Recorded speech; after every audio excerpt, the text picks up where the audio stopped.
কাছাড় জেলার জয়পুর এলাকায় গাড়ি থেকে অবৈধভাবে টাকা আদায়ের অভিযোগে অসম পুলিশের দুই কর্মীকে সাময়িক বরখাস্ত করা হয়েছে। অভিযুক্ত ওই দুই পুলিশ কর্মীর নাম দেবু ঘোষ এবং জলিল উদ্দিন।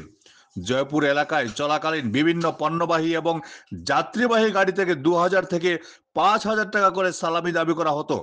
টাকা না দিলে গাড়ি যেতে বাধা দেওয়া হতো বলে অভিযোগ।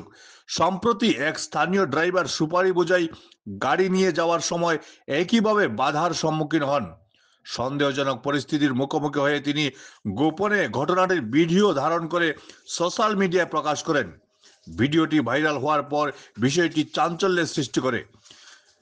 ঘটনার ভিত্তিতে কাছাড়ের শীর্ষ পুলিশ কর্তার দ্রুত ব্যবস্থা গ্রহণে অভিযোগের সত্যতা যাচাইয়ের পর অভিযুক্ত দুই পুলিশ কর্মীকে চাকরি থেকে সাময়িক বরখাস্ত করা হয়েছে।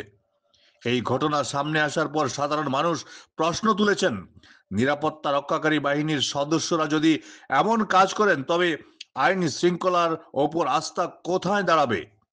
কাটিগড়া থেকে সমীন্দ্র পালের প্রতিবেদন।